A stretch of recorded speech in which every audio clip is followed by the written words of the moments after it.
Hello, and welcome to Snail Story, a place where stories unfold slowly but touch the heart deeply. Here we share tales of love, family, and the little things in life that often end up changing everything. Today, we invite you to listen to a story that begins with a park bench, where a widowed father brings his daughter each afternoon after school, and a stranger carrying gentle eyes and a quiet secret. From a scribbled napkin, a child's innocent wish, to a candid photograph, they slowly and unexpectedly became a family. Not by blood, but because their hearts chose to stay. Let's start. And perhaps you'll find a part of your own story in theirs. The old wooden bench at the end of the park, tucked beneath. The canopy of an ancient oak had faded with time. Cracks lined its surface, paint peeled off in patches, and it creaked softly whenever someone leaned back. To Adrian Blake, every imperfection was familiar, like a piece of memory etched into the wood. It was where he and his daughter Emma came every weekend, escaping the noise of the world, finding solace in their little corner of peace. That day the sky was a pale gray, the sun hidden behind thick clouds. The park was quieter than usual. Adrian sat there holding a now cold paper cup of coffee, eyes following Emma as she nibbled on a pastry and scribbled in a small notebook resting on her lap. The 8-year-old, with her light brown hair tied to the side and a pair of laughing eyes just like her late mother's, was the light of his life. A faint sound, almost like a breath breaking, made him look up. Not far away, near the edge of the stone path, stood a little girl. No coat, no shoes, just a thin floral dress, clutching a worn-out stuffed giraffe to her chest. Her eyes were swollen from crying, her lips trembling, from the cold, or maybe from fear. Adrian stood up, almost on instinct. "Emma," he called softly. "Stay right here, sweetheart." He walked over slowly, carefully, the way one might approach a frightened bird trembling on a branch. "Are you okay?" he asked, voice as gentle as the wind. The little girl didn't answer. Her wide, teary eyes looked straight through him, as if searching for someone who hadn't come back yet. Adrian knelt down to her level, both hands open, palms facing up. "Are you lost?" She gave a small nod, eyes still fixed on the space behind him. He offered a soft smile. "Would you like to sit with me for a while? I think your mom is probably looking for you." And from behind a nearby tree, a woman had been watching everything. Her legs felt frozen in place, her heart racing, not out of fear, but from something unfamiliar and sudden.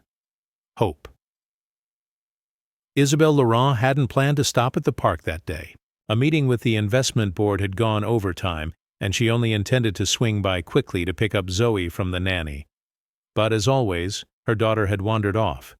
Isabelle's heart nearly stopped when she spotted her standing alone. Until that man appeared. He didn't panic, he didn't rush, he simply sat down and opened his heart with a strange calmness, as if his presence alone could quiet the storm inside a scared little girl. Isabelle stepped forward once Zoe had taken a seat beside the man's daughter. Emma offered her a milk box like they'd been friends forever. Adrian looked up when he heard footsteps.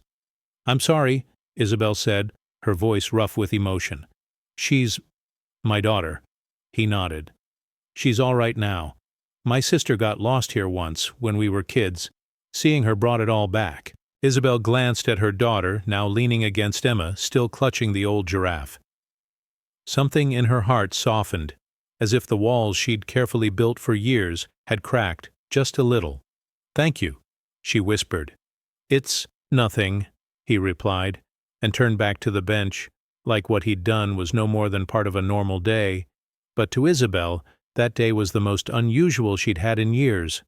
That evening, in her high-rise apartment bathed in city lights, Isabelle sat by the window with a forgotten glass of red wine in hand. Zoe was asleep, still hugging her stuffed giraffe like a treasure.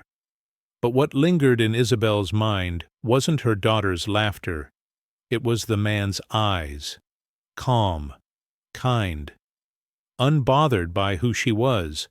She picked up her phone, opened the search bar, and slowly typed Adrian Carter, Carpenter, Roseville. Only a few results appeared. A small shop on the outskirts of town. No website, no social media presence, no digital trail. And that made him more real than anyone she'd ever known in her world. Isabel didn't know why she came back to the park the next day. She told Zoe they needed some fresh air. She told her assistant the meeting could be pushed back an hour. She told herself it was all just coincidence, but hearts don't lie. Zoe held her mother's hand as she skipped along the gravel path, a purple bow bouncing atop her curls. She carried her stuffed giraffe, still stained from yesterday's fall, but it didn't matter. It was her best friend, and as they neared the corner of the park where the old oak tree shaded that worn-out bench, Isabel could hardly believe. He was still there. Adrian sat with a book resting on his lap, his hands slightly dusty with wood shavings. Beside him, Emma had spread out a small picnic cloth and was unpacking a few lunchboxes. They looked like a peaceful patch in the noisy mosaic of the city. Before Isabel could stop her, Zoe called out, "Emma!" Emma looked up and beamed. "Zoe!" The two girls ran to each other, their laughter ringing out like the first notes of spring. Adrian followed the sound with his eyes, warm and gentle, then turned to Isabel, surprised, but not startled. "Good morning," he said, standing up with quiet ease. "Didn't expect to see you both again so soon." Isabel smiled, a little awkward. "Zoe begged me to come back. I couldn't say no." "Seems like yesterday made quite the impression," Adrian chuckled. No hint of judgment in his voice. Just a man welcoming familiar visitors back to a familiar bench. Isabel sat down on the cloth that Adrian had now spread wider. There were 2 extra sandwiches, one for Emma, one for Zoe. The last one Adrian quietly handed to her. "Grilled chicken with stir-fried vegetables," he said. "Nothing fancy, but my daughter says it was her mom's favorite." Isabel took the box, unsure of what to say. No one had ever remembered her tastes like that. Not out of strategy or charm, but simply because. They ate in a comfortable silence. The children giggled, telling stories about ladybugs and the tallest slide in the park. Every now and then, Isabel glanced at Adrian, watched how he noticed every small move Emma made, how he gently reminded her to wipe her mouth, how he let her finish the tale of a delusional squirrel who thought he was king. In a world where everything was calculated, Adrian's simplicity felt foreign, and maybe that's why she couldn't look away. "What do you do for a living?" Isabel asked, as if needing an excuse to hear his voice. "Carpenter," Adrian replied. "I run a small workshop on the edge of town, mostly furniture. Sometimes I fix old things people don't care to keep." Isabel smiled softly. "You like fixing what's broken?" "Not exactly," he said, eyes steady on hers. "I just think not everything that breaks has to be thrown away." The words landed in her chest like a soft blow. Isabel had always thought she'd mastered the art of folding away pain. But in front of a stranger like Adrian, those carefully folded layers felt suddenly loose. "My mom works a lot," Zoe said loudly, her clear voice unknowingly revealing something Isabel had always tried to hide. "But today she played with me all morning." Adrian looked at Isabel, not with scrutiny, just concern. But that look alone made her feel exposed. She didn't know what to say. "If you ever want to stop by the workshop," Adrian offered, like he was suggesting a walk through the park. Emma loves showing new friends the saws and how sawdust smells. Zoe's face lit up. "I want to," Isabel laughed. "I'll think about it, but I'm not great with wood." "That's okay," he said. "I am." And with that simple reply, Isabel felt something inside her pause. Later that day, as the sun cast golden shadows through the trees, the 4 of them left the park. No promises were made. None were needed. Sometimes a presence is promise enough. From that day on, the park was no longer a random stop for Isabel and Zoe. It became a silent rendezvous, not marked on calendars, not confirmed in emails, yet always present in Isabel's mind whenever the clock neared 10 in the morning. They didn't always find Adrian and Emma there, but most of the time, they did. As if there was an unspoken rhythm between them. A blanket spread beneath the tree, 2 juice boxes, a shared container of cookies, and simple, unforced conversation, no one trying to impress anyone. Isabel began keeping her phone in her bag. No buzzing, no alerts. She slowly grew used to letting her shoulders drop, to not having to sit up straight with her chin held high. Once, she even lay back on the grass, eyes closed, listening to the rustling leaves as Adrian told the girls a silly story about a talking park bench. She laughed, not politely, not out of social habit, but because something inside her truly felt light. Another time, Emma tripped while running and scraped her knee. Adrian crouched beside her, gently blowing on the wound as if his breath could ease the sting. Zoe dug into her backpack and placed her stuffed giraffe on Emma's hand. "Her special healing medicine," she said. "It's okay," Emma said, lips tight but still smiling. A carpenter's daughter should know how to get back up.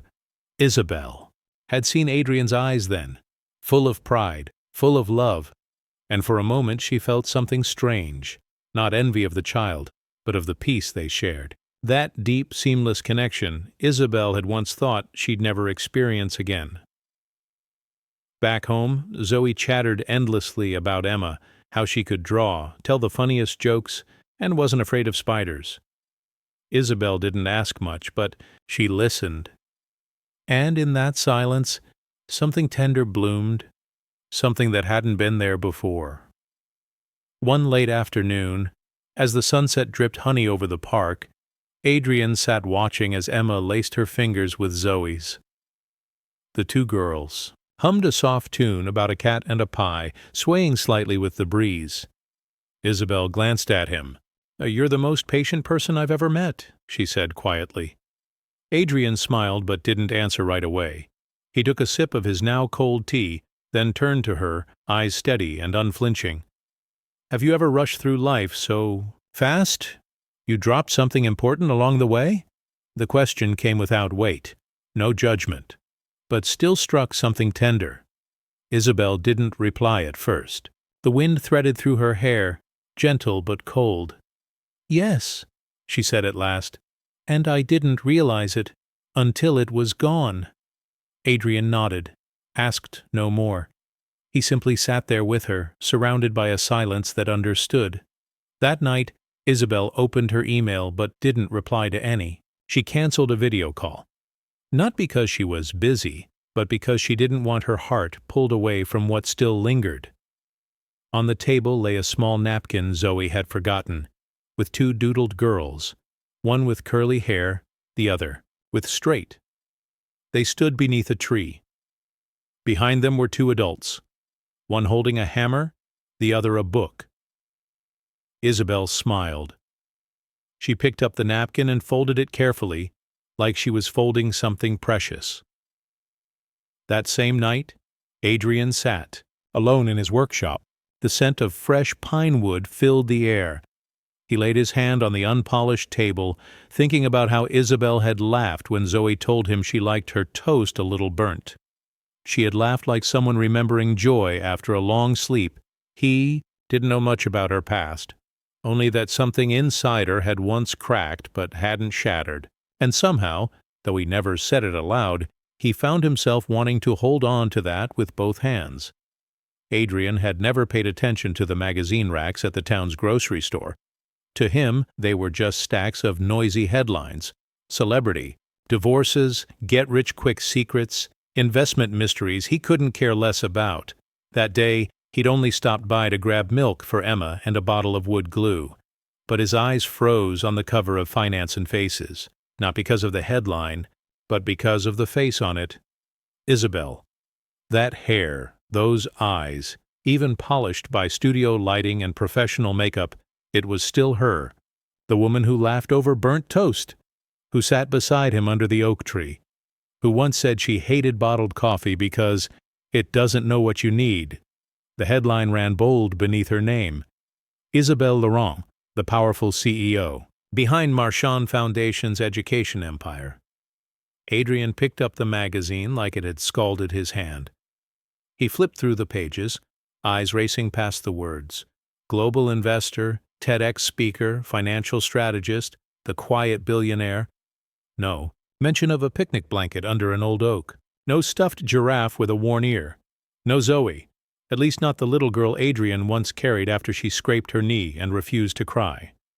A cold wave crept down his spine, not because Isabel was successful, but because she had never told him. She'd had countless chances. Every time he asked what she did, she just smiled and deflected with, "Mostly being Zoe's mom." Part of him wanted to give her the benefit of the doubt. The other part felt betrayed. That afternoon, Emma drew a picture for Zoe. Adrian watched her carefully color it in, his heart heavy. He didn't know what to say to his daughter. Everything had felt so real, so close, and now so suddenly distant. The next day, they didn't go to the park, nor the day after. On the third day, when Isabel brought Zoe to their usual spot, the old blanket under the oak tree was empty. She masked her disappointment with a smile, telling her daughter, "Maybe Emma has school today." But inside, a quiet dread had begun to grow, not because she'd been rejected, but because she knew she had hidden something, and someone, like Adrian, wouldn't easily forgive that. Friday afternoon, when Adrian pushed open the small door to the apartment Isabel and Zoe used whenever they were away from Paris, the air felt thick and unmoving. He didn't knock. He simply sent a message. "I need to hear it from you, not from the press." Isabel opened the door. No makeup, no silk dress. Just a tired woman with steady eyes, bracing for whatever judgment would come. "You saw it?" she asked, straight to the point. Adrian nodded. "And you never planned to tell me?" "It wasn't that I didn't plan to," she said softly. "I was afraid to." Her voice was hoarse, not defensive. "You were the first person who looked at me and saw just a mother, not a title, not a press photo.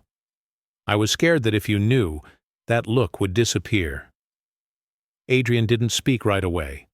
He glanced around the apartment. Plain white. Walls, scattered toys, Zoe's crayon drawings taped to the fridge. "You chose simplicity," he said slowly. "But you didn't choose honesty. I'm not angry because you're a CEO. I'm angry because you didn't trust me enough to be real." "So you can't forgive me?" "I don't know," Adrian replied, eyes locked on hers, searching for something that now seemed just out of reach. "But I can't keep going. If everything was built on silence." He turned to leave. This time, Isabel didn't stop him. That night, a light rain fell over the park. Isabel sat in her car, staring at the empty bench under the oak. The place where everything had begun. In her hand was another napkin Zoe had drawn on. A new picture. Emma and Zoe, with two hands parting in the middle. Adrian sat alone in his workshop, dim light casting shadows over the workbench. In front of him was a photo of Emma and Zoe smiling. He traced the edge of the frame slowly, the hands that knew wood so well now hesitant.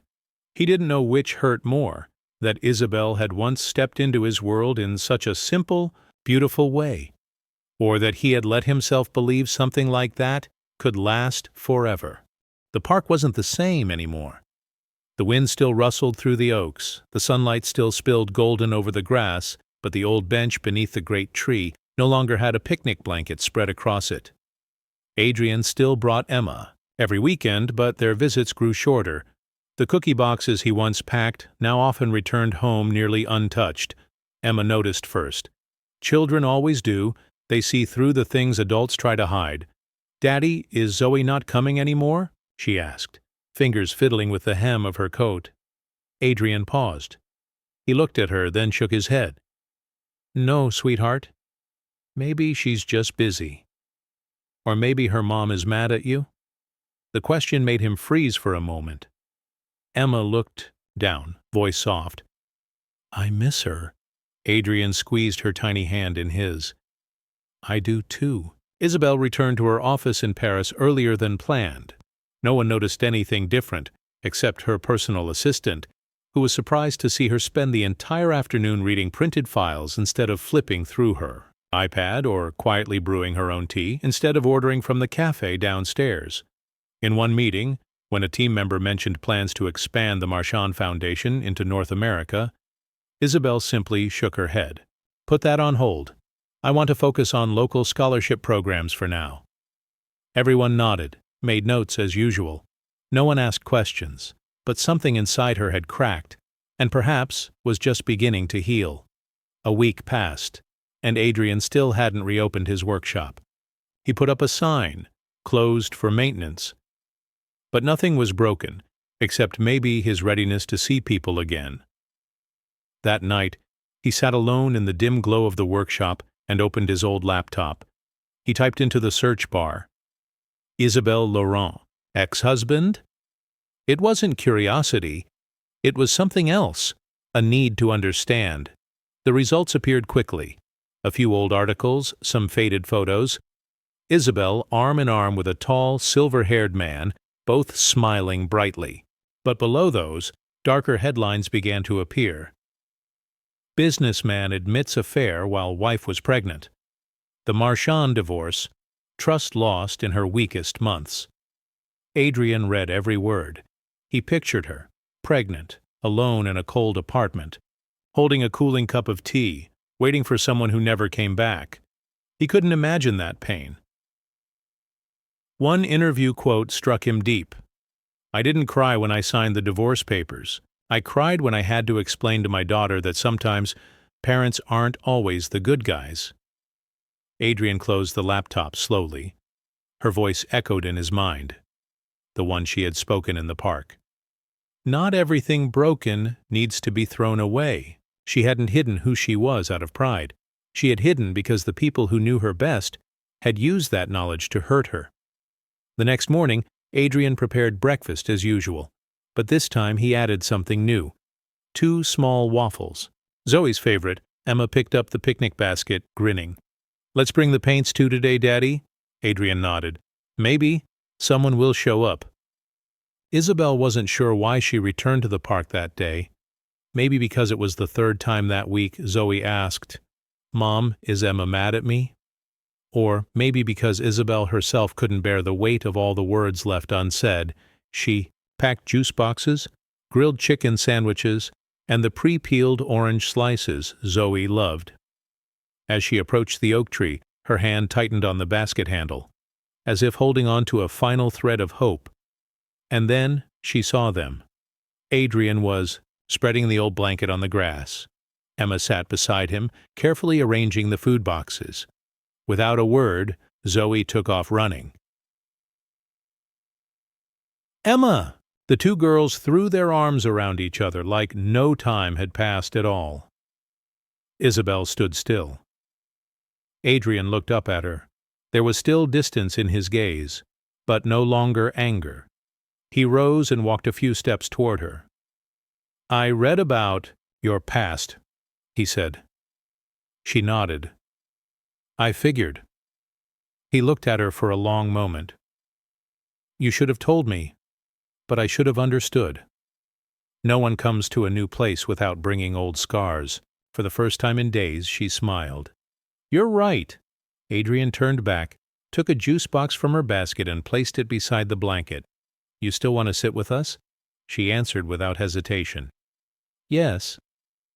That afternoon, the park seemed to shrink down into the space of that familiar old blanket. No one talked about the past. No one rushed to define the future.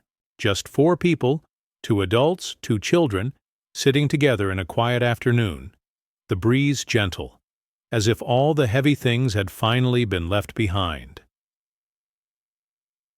It was a quiet Wednesday afternoon, the sky covered in a thin layer of gray clouds, no rain, just the kind of overcast that made everything feel slower. Isabel stood in front of St. Michel Elementary School, one hand gently gripping the strap of her handbag. She wasn't sure what she was doing there. School wasn't out. Yet the bell hadn't rung, and most of the other parents hadn't arrived, but she had come early, like someone uninvited, carrying only something unfinished in her heart. She hadn't told Adrian. She didn't want to seem like she was trying to insert herself into his life. But last week, when Emma had whispered to Zoe about her upcoming classroom performance, Isabel had heard. And for some reason, she remembered. There was something about the way Emma had pursed her lips while speaking, as if she didn't expect anyone to come watch, that made it impossible for Isabel to stay away. Inside the assembly hall, the atmosphere was lively. Children in white shirts and plaid skirts lined up behind the stage curtains, chattering nervously. Isabel sat in the fourth row from the back, near the emergency exit. No one knew who she was, and that anonymity brought her a quiet sense of peace. Then the curtains parted. Emma stood near the center, holding a microphone, eyes flickering with uncertainty. She scanned the crowd, as if searching for someone. Her gaze stopped when it met Isabel's, and then her eyes lit up. She didn't smile broadly or wave, just a small nod, lips pressed tightly together. But anyone paying attention would see. Something inside her had been filled. The music began. Emma's young voice, a bit wobbly but full of effort, rang out over a gentle piano accompaniment. The song was a simple tune, about someone who loves you, always watching over you, even when you don't realize it. Isabel listened to every word like someone was reaching into the quietest part of her soul. She wasn't Emma's mother. But in that moment, she felt like she had been allowed to step into a small, sacred corner of the girl's inner world. When the performance ended, Isabel stood to leave. She didn't want to cause a scene, didn't want questions. But just as she reached for the door handle, a voice called out behind her. "Miss Isabel!" She turned. Emma was running toward her, sneakers squeaking on the tiled floor. "Thank you for coming," the girl said, slightly breathless. Isabel knelt, smiling. "You sang beautifully." Emma clutched her backpack straps, voice dropping lower. "I didn't think anyone would come. Dad's busy, but Zoe said you wouldn't forget." Those words made Isabel's eyes sting. She brushed a strand of hair behind Emma's ear. "I never forget. You deserve someone who remembers." Emma nodded, then quickly turned and ran toward the other side of the room, where Adrian had just appeared, likely fresh from escaping a meeting. Isabel stepped back, avoiding his gaze. She didn't want to turn Emma's emotional moment into an awkward confrontation, but Adrian had already seen her. They were only a few steps apart. She was about to walk away. Then he spoke, quietly, but just enough to stop her. "What are you doing here?" His voice wasn't accusatory, just surprised, and something softer. "Emma told Zoe," Isabel replied. "I just wanted her to know someone believed she was worth showing up for." Adrian was silent for a moment, his gaze shifting to his daughter, now laughing with friends. "She'll remember today," he said at last. "Thank you," Isabel nodded. "I didn't do it for you, I did it for her, but if you're upset, I understand." "No," Adrian said, voice low. "I'm not upset. I just didn't expect you to care about Emma so much. She reminds me of myself," Isabel said softly. "All those years I stood on the biggest stages of my life, and no one in my family ever showed up."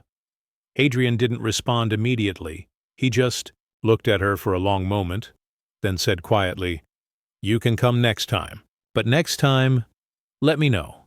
It wasn't a promise, but it wasn't a closed door either. Isabel smiled, then nodded. "Next time, I'll let you know."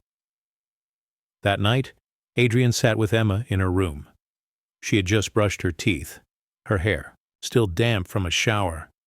"Daddy?" she asked as she climbed into bed. "Did Mom ever come see me sing?" It wasn't an easy question. Adrian gently squeezed her hand. "Your mom used to be very busy, but today someone came for you. That matters too, doesn't it?" Emma nodded. "It felt like someone was on my side, like a superhero." Adrian smiled, kissing her forehead. "Then you've got your superhero." Emma pulled the blanket to her chin and whispered, "I hope she comes again." Adrian turned off the light, a quiet feeling rising in his chest. Not hurried love, but something deeper, a quiet bond, beginning with the smallest things. It was a busier Sunday than usual at the park. The wind carried the scent of freshly cut grass and the bright laughter of children playing tag. Beneath the familiar old oak, the blue-striped picnic blanket was laid out just like always. Adrian was assembling a small wooden boat, a carving tool resting next to a juice box. Isabel sat nearby, carefully slicing apples for the girls. Not many words were exchanged, but the silence between them no longer felt awkward. It was the kind of silence shared by people learning how to be together without trying too hard. Emma and Zoe sat side by side, whispering and giggling. The two of them were doodling all over the napkins Isabel had brought for wiping hands after lunch. But instead of wiping, they turned the napkins into art pieces. A few moments later, Zoe ran over and handed Adrian a folded napkin. "For you, Daddy." He opened it. Drawn in crayon were two simple figures inside a house with a red roof, a man holding a saw, a woman in a long dress, and two children holding hands. Below it, in slightly wobbly letters, "What if we were a family?" Adrian froze. It wasn't the drawing. It was the innocence of the question, the way it struck a place in his heart that had long been left untouched. Isabel saw it too, when Zoe proudly held up the second napkin for her. She took it, her hands trembling slightly. On the paper, written in Emma's neat but uneven handwriting, "I wish Daddy didn't wake up alone anymore." Isabel placed her hand over her chest. Those tiny words sank deep into her heart, quietly and completely. Adrian glanced toward her. Their eyes met. Neither spoke. But in that gaze was 1,000 unspoken things, and just as many unsaid hopes. That evening, Adrian placed the two napkins on his workshop table. He stared at them for a long time. The shaky lines, the imperfect letters, they said more than any contract or blueprint ever could. He didn't know what to do with these emotions. He was a practical man, one who had chosen solitude for years, convinced his heart had long shut its doors. But one day, a woman had sat beside him on an old picnic blanket, bringing her daughter and a quiet smile, soft enough to make all his walls feel suddenly thin. Adrian folded the napkins carefully and placed them in his drawer, as if preserving something that had no name yet, but couldn't be let go. A few days later, Isabel arrived early to pick up Zoe. Preschool hadn't let out yet, but she needed a walk to clear her mind. Passing by the workshop, she stopped. Through the window, she saw Adrian working, focused, calm, simple. There was something in that image that settled her heart. She was about to keep walking, but her feet turned back. The bell above the door jingled. Adrian looked up, surprised to see her, but he didn't turn away. "Do you have a minute?" Isabel asked. Adrian nodded. "You can come in any time." She stepped inside, her eyes brushing briefly across the drawer, not knowing that two napkins were folded neatly inside. "I don't really know what to say," she began. "It's just those napkins. I didn't think the girls understood so much." Adrian looked at her, then smiled. "Kids see more than we think. They wrote down wishes," Isabel said quietly. "But what about us, the grown-ups? Do we dare wish, too?" Silence hung between them. Then Adrian let out a slow breath. "I've lived my life around what I can control. But then, you and Zoe came in like a breeze. I don't know what to call this, but I know it's real." Isabel's eyes shimmered, not from sadness, but because, for the first time, someone had said exactly what she'd been silently hoping for, without needing a hint. "So, if the girls wish we were a family, what then?" The question lingered in the air. Adrian stepped closer, standing in front of her, his hand brushing lightly against hers. "Then we, the grown-ups, need to be brave enough to make that wish come true." She laughed through tears. "Are you sure?" "No," he admitted honestly, "but I want to try." That afternoon, Zoe and Emma were picked up early. They were surprised to see both adults waiting at the school gate. holding ice cream, eyes sparkling. "Where are we going?" Emma asked. "Picnic," Adrian said, "but this time it's in our backyard." Adrian's backyard wasn't big, just a patch of green grass, a few flower beds Emma tended to, an old wooden swing hanging from a maple tree, and a small corner with an outdoor table. But today, under the soft golden light of sunset, it felt unexpectedly warm and whole. The familiar blue-striped picnic blanket was spread out on the lawn. Adrian placed a wooden box of food at the center. Sandwiches, cookies, sliced apples, lemonade, all prepared with Emma that morning. Isabel brought a homemade quiche, and Zoe squealed with delight the moment she caught its scent. The two girls ran around the yard, laughing as if they had waited forever for this day. Isabel and Adrian sat side by side, occasionally exchanging glances and smiles at little things. Emma dropping a grape, Zoe singing the wrong lyrics to her favorite song. No one talked about the future. No one asked, "What are we?" Everything felt light and yet real. As the sun dipped lower, Isabel took out her phone to snap a few photos of the girls swinging. Then Zoe ran over and tugged her hand. "Take one with us, Mom," Emma chimed in. "I'll take it." Adrian chuckled and moved to sit beside Isabel. The three adults, two children, all squeezed into the frame. Isabel was about to fix the angle when Emma insisted, "No, leave it. That's what makes it real." The photo was taken at the exact moment Zoe jumped to kiss her mom's cheek. Emma hugged her dad tightly, and Adrian turned with a smile. Not the stiff-posed, kind but a soft, unguarded smile. A smile that felt complete. After the picture was saved, Isabel stared at it for a long time. Not because the lighting was perfect or the framing flawless, but because for the first time she saw a photo that didn't need edits, didn't need retakes, and yet felt perfect. A family with no fixed mold, but one that fit perfectly in emotion. That night after Zoe had gone to bed, Isabel sat in the living room with a cup of tea. Adrian sat across from her, the warm lamplight casting a soft glow around them.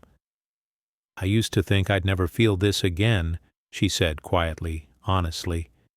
"Not because he left, but because afterward I became so good at not needing anyone." Adrian nodded. "I get that. I used to think all I needed was a workshop and Emma.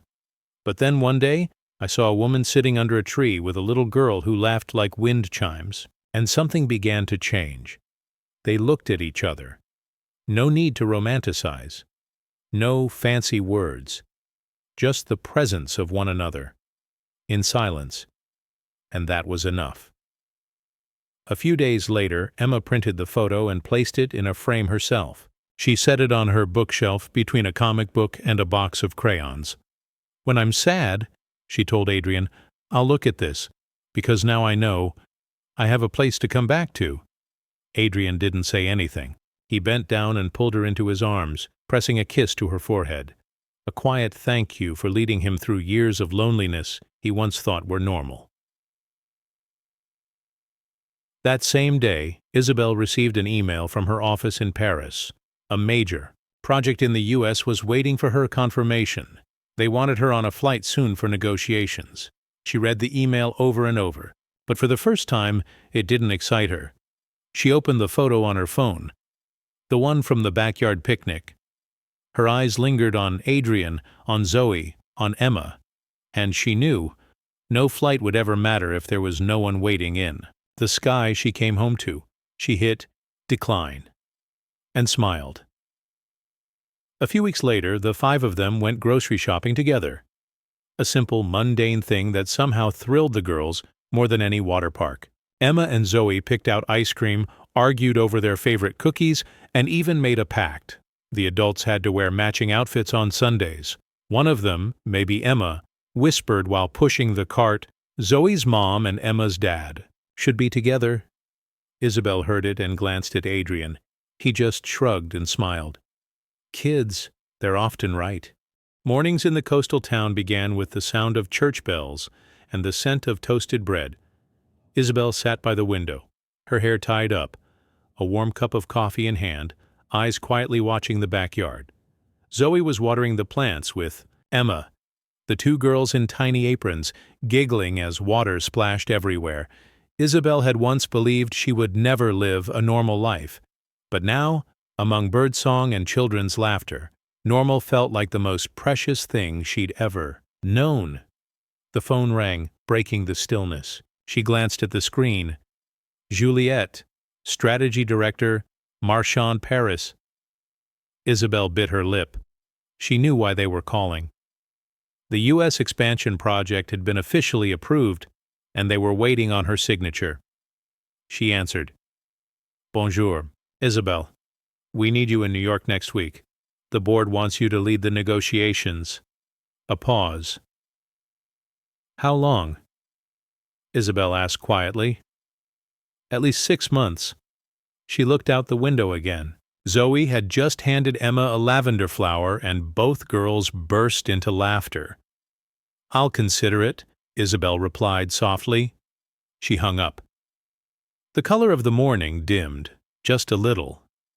That night, after Zoe was asleep and Emma was quietly reading in her room, Isabel sat in the living room with Adrian. He was fixing a toy helicopter with a broken blade. She was absent-mindedly tracing the rim of her teacup. Something on your mind? Adrian asked, not looking up. Isabel hesitated. I've been invited to the U.S. to lead a major project. 6 months, maybe more. Adrian looked up. His eyes didn't show surprise, just something quietly shifting. Are you going? I don't know, she said. I've spent my whole life working toward opportunities like this. But this time, I'm not sure it means the same. Adrian set the toy down. Because of Zoe? Isabel nodded. Because of Zoe, and because of what I have here. Silence settled between them, then Adrian spoke, slowly but clearly. If you decide to stay, I want to ask you to move in. She looked up. Are you serious? I've never said anything more seriously.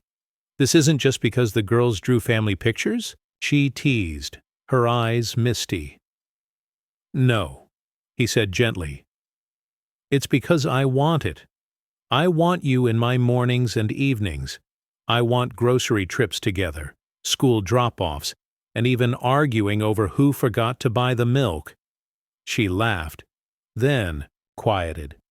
And if one day I want to fly again, then fly, Adrian replied. But fly from here, from a place you call home. Isabel didn't give her answer that night, but the next morning she printed her resignation letter. No speeches, no farewell party, just an email with one line. I'm staying because I've found something the world can't buy. That afternoon, Isabel knocked on Emma's door. Miss Isabel? Emma looked up from her coloring book. What would you think if, starting next week, I lived here? Emma blinked, then beamed. Does that mean I get to see you every morning and every night? Yes, Emma leapt off the bed and threw her arms around her. I knew it. I already wished for that. Isabel didn't ask when the wish was made. She simply held the girl close, her heart beating to a rhythm entirely new. That evening, the four of them sat together in the backyard, eating grilled cheese sandwiches and mashed potatoes, Adrian's signature dish. The kitchen light spilled warm yellow across the grass. The yard felt like its own little world, where grown-ups and children alike were learning, slowly, how to love again, how to trust again, and how to build a home out of the simplest things. Emma sat between Zoe and Isabel, holding both their hands. It feels like this has always been our home. Adrian looked at the three of them, his voice steady. And from now on, it always will be. On an autumn afternoon, the breeze moved gently through the backyard, like quiet breaths. Maple leaves had begun to fall, golden and soft like old memories. Isabel stood by the kitchen window, stirring a pot of hot chocolate. Outside, Adrian was helping Zoe learn how to ride a bike. She wobbled, shrieked, but laughed all the while. A little farther off, Emma sat under the old oak tree, the same spot where their first picnic had once been, head bent, writing, something on the small wooden table. That evening, after everyone had washed their hands and gathered around for Isabel's homemade lasagna, Emma ran in, holding a small envelope. "I wrote a letter to my future self," she said. "But you have to keep it safe, Miss Isabel. Don't let me read it until I'm older." Isabel smiled, taking the envelope. "I promise. But can I read it?" Emma hesitated. "Only if you want to. You're in it." Isabel said nothing. She just gave the envelope a soft squeeze. Later that night, once Emma and Zoe were upstairs playing, Isabel gently opened the letter, hands trembling as if unsealing a tiny treasure. It was written in Emma's neat, careful handwriting. "Dear future Emma, if you're reading this as a grown-up and you've forgotten what happiness feels like, please remember today. Today you had lasagna with Dad, Miss Isabel, who feels the most like a mom in the world, and Zoe, your little sister. I call her that because we're always together, playing, learning, and dreaming the same dream, to be a family. Dad smiled a lot today. I haven't seen him smile like that since Mom passed away. I think it's because of Miss Isabel. She doesn't replace Mom, but she makes Dad's heart lighter. She makes mine less lonely, too. If one day you forget what really matters, remember this. Family isn't about who looks alike. It's about who chooses to stay.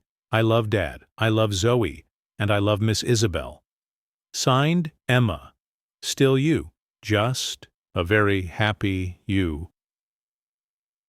Isabel placed the letter on the table, tears slipping down her cheeks without her noticing. Not because she was overwhelmed, but because she had never imagined being such an important part of a child's life who wasn't her own. Adrian walked in and found her sitting still, the letter in her hand. "You read it?" he asked softly. She nodded. "She writes like someone who's lived a lot." "Emma used to be very old inside," Adrian replied quietly. "But then you came, and she started to be a child again." Isabel looked up. "Are you sure we're doing the right thing?" Adrian didn't answer with words. He walked over and wrapped his arms around her from behind, whispering, "I've never been more sure of anything in my life."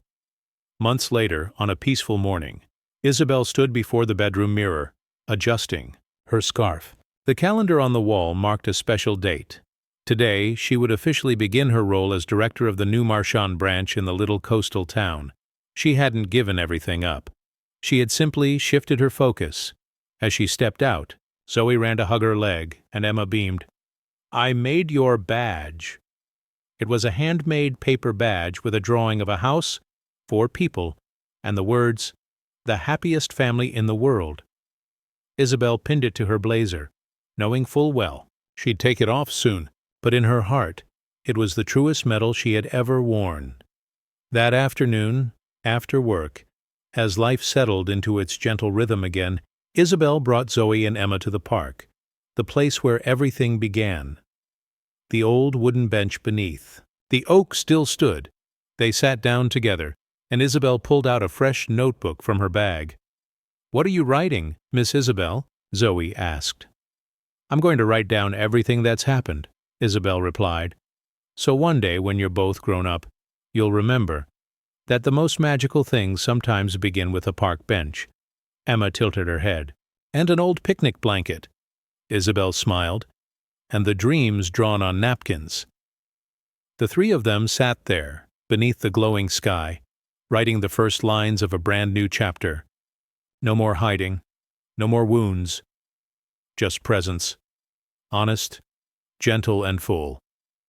A family, not bound by blood, but chosen with open hearts. I once believed that happiness was a destination, a big house, a prestigious career, a perfect relationship. But as I grew older, I came to understand that true happiness lives in the quietest places. In a park bench, in a child's laughter, in a glance that needs no explanation. I used to fear imperfections, but in time, I learned that it's the imperfect things that make a family real. Not people who look alike, but people who choose to stay, even when it's easier to leave. Writing this story reminded me that love, connection, and belonging don't always begin with blood or definitions. They begin with presence, with someone choosing to sit beside you when nothing is certain.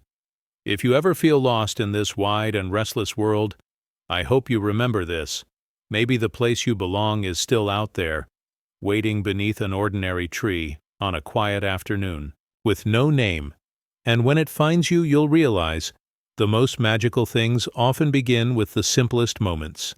Not every family begins with a wedding, a birth certificate, or shared blood. Some families begin with a knowing glance, a gentle gesture, and a quiet promise to stay. Thank you for joining Snail's Story on the journey of Isabel, Adrian, Zoe, and Emma, where every wooden bench and every little napkin carried a story of healing. If this story brought a little peace to your heart, leave us a comment and share it with someone you love. And don't forget to hit subscribe so Snail's Story can keep bringing you more stories of love and hope. See you in the next story.